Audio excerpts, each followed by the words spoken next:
Welcome to Advanced Data Analysis 1 with me, Erik Erhardt, Professor of Statistics at the University of New Mexico. In this video, we'll continue working on the poster project by completing the last couple sections of the discussion and future work. So we're down here. In the last video, we looked at the literature review and references, and now we'll tie it all together and almost finish our poster.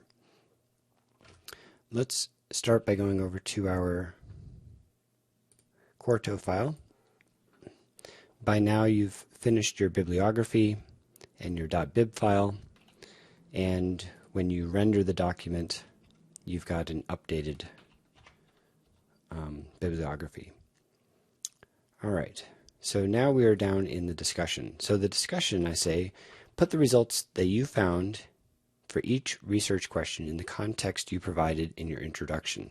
Okay, so if you said something in your introduction, you don't necessarily want to repeat it here, but you want to synthesize how your work either supports what others have done before you, or maybe you've contradicted a result that others have found.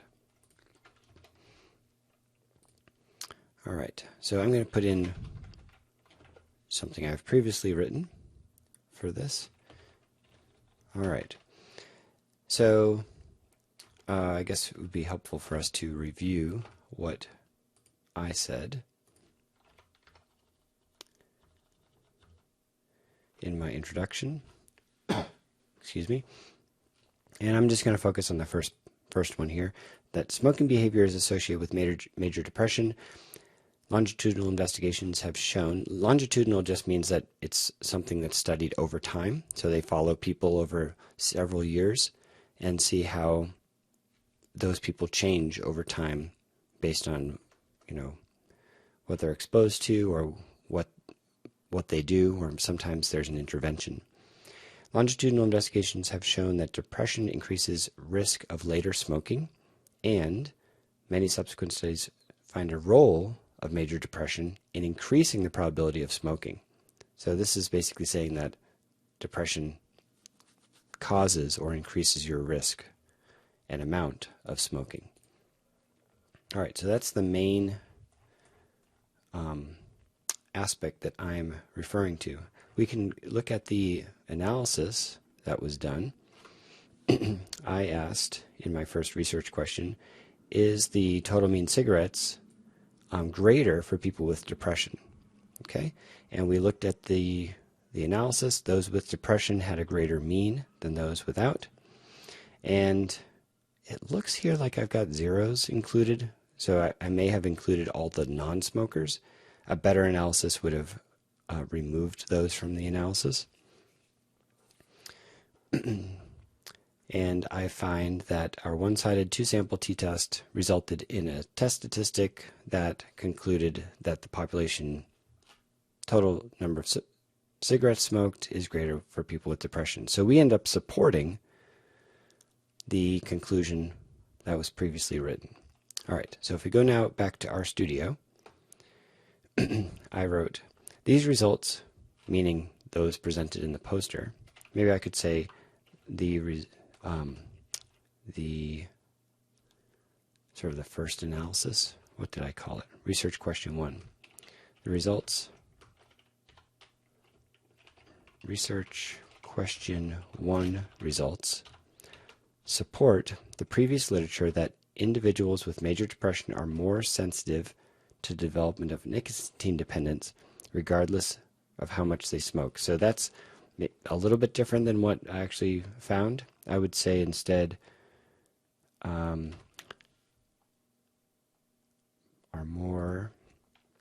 individuals with major depression are more likely to smoke and to smoke more. Now those are actually two separate statements. I actually didn't quite study the first one specifically because, but I'm making the statement because I see it in the plot. I guess that's unfair, right? I'll just say those with major depression smoke more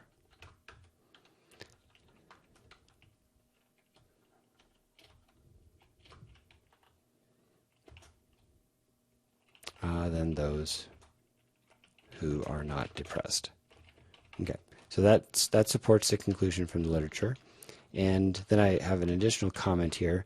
Thus, people with depression are an important population subgroup for targeted smoking intervention programs.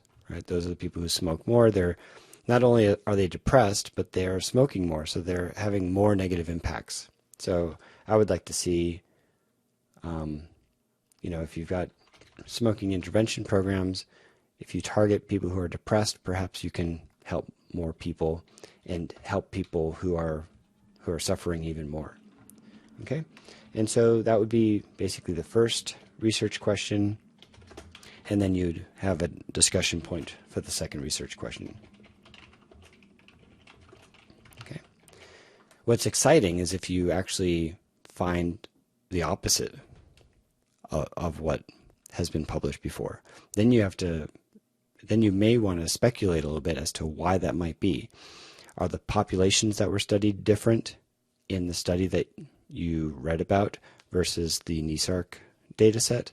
What could explain the different outcome? Now we end up in science, particularly in psychology and even medical science, having conclusions that do not replicate in other studies. We have that all the time. So that's also an explanation. Okay, so that's the discussion section. I'll let you write a couple sentences there for each research question. Further directions or future work, okay? Oh, you know what? Let's improve this title here. I'll just say discussion. Okay. And then further directions or future work, maybe I'll just call it future work. Further directions is okay. Next steps is okay. So what else would you like to investigate having done the work that you've done? Okay. So in a previous semester, I had restricted my attention to young adults. I think in my current study, I included everyone. So I'm going to rewrite this future work. I previously said that we can extend the focus from young adults to all adults and assess the particular depressed populations, and assess the particular depressed subpopulations that are most susceptible to developing nicotine dependence. Okay, so let me take out the first part. And it would be interesting.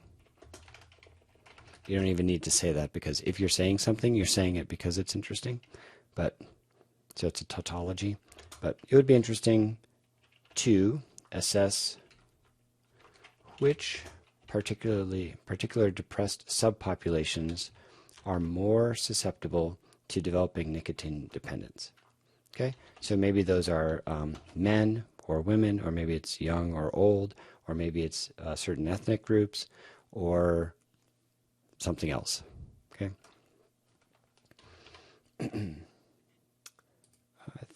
That's a real word. Okay. All right, so that's your futures work. You could have 1 or 2 sentences, maybe 1 sentence for each of your research questions. The references fill in automatically.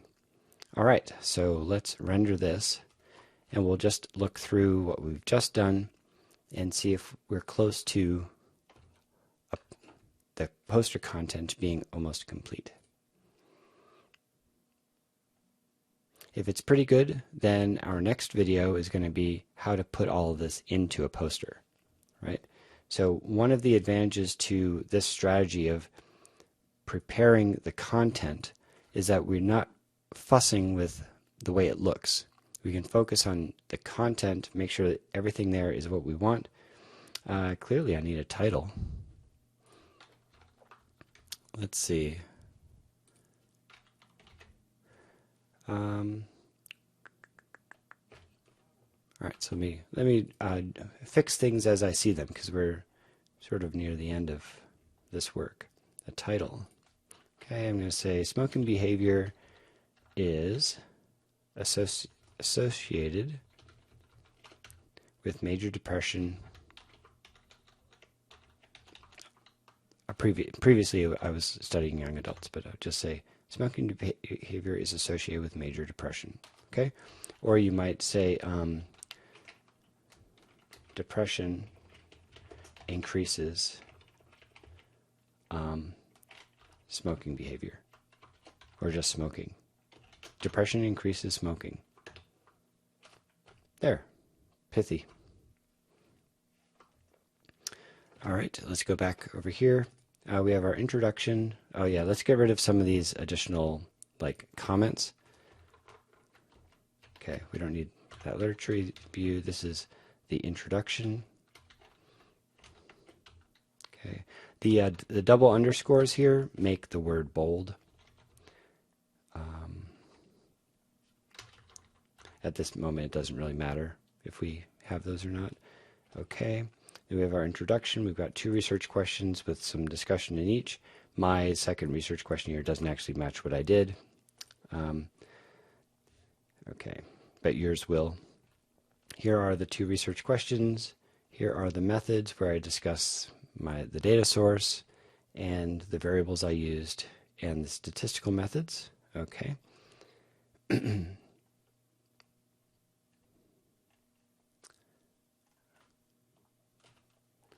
All right, I sort of want to take out all this junk. We can also do that when it's poster time. All right, then we've got our first research question, and I am pretty happy with the way that looks. Here's the second research question. I like what came out here with the table and the plot. We've got a brief discussion. Okay, and I'll add something here. We've got some future work. Oh yeah, that's we can remove this additional sentence because that was a cue or a prompt for us. Okay. We just want the actual words. It would be interesting to assess, etc. And then the reference section will appear at the very end. Okay, so when you scroll down to the very bottom, there's the references.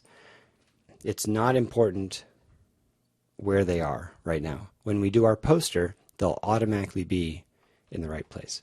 So I'm pretty happy with this. I will spend some time off the video filling in these secondary gaps for the introduction and the discussion, etc. But with that introduction, you'll have all the poster sections done. The next video, I believe, will be us putting this content into the poster structure. Okay, that's going to be a big step. We're not going to use Quarto for it. We're going to use R Markdown because the poster template we'll be using, which is actually at this link here. That poster template is for R Markdown, which is distinct from Quarto, even though they basically do the same thing. But it will look and feel just like the Quarto stuff that we've done. There will be some differences, and I'll show you what to do to fix those things. And then we'll all have beautiful posters. See you next time.